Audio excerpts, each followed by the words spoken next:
আজ আমি বানালাম লাড্ডু। তো এই রেসিপিটা আমি ইউটিউবে অনেকবার দেখেছি, তো দেখে আমি ভেবেছি যে আমি একদিন বাড়িতে ট্রাই করব। তো তাই জন্য কাল রাতে আমি অনেকটা বুটের ডাল ভিজিয়ে রেখেছিলাম। ভিজিয়ে রেখে তারপর সেই ডালটা আজকে সকালবেলা ঘুম থেকে উঠে ভালো করে একটু ধুয়ে নিয়ে মিক্সিতে পেস্ট করে নিয়েছি। পেস্ট করে নিয়ে পেস্টটা আবার খুব বেশি মিহি করিনি। তারপর ওই পেস্টটা দিয়ে ছোটো ছোটো করে বড়া বানিয়ে নিয়েছি। আবার আরেকটা কড়াইয়ের মধ্যে সুন্দর করে একটু শিরা বানিয়ে নিয়েছি। সেই শিরার মধ্যে এই যে ডালের যে গুঁড়োটা আছে সেটাকে দিয়ে দিয়েছি।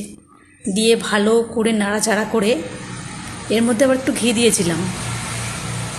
ভালো করে নাড়াচাড়া করে এর মধ্যে দিয়েছি অনেকটা ড্রাই ফ্রুটস, কাজু আর আমন্ডকে আমি একটু গুঁড়ো করে দিয়েছি, বেশি করে দিয়েছি যেন যখন খাবো তখন যেন মুখের মধ্যে বেশি করে এই দানাগুলো পড়ে, তাহলে ভালো লাগবে।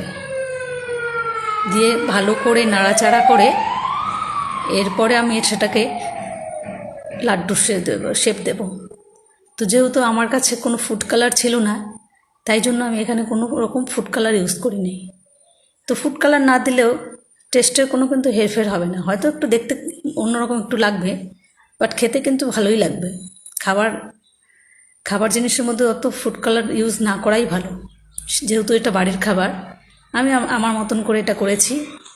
ঠিক আছে, পরের ভিডিওতে দেখা হবে।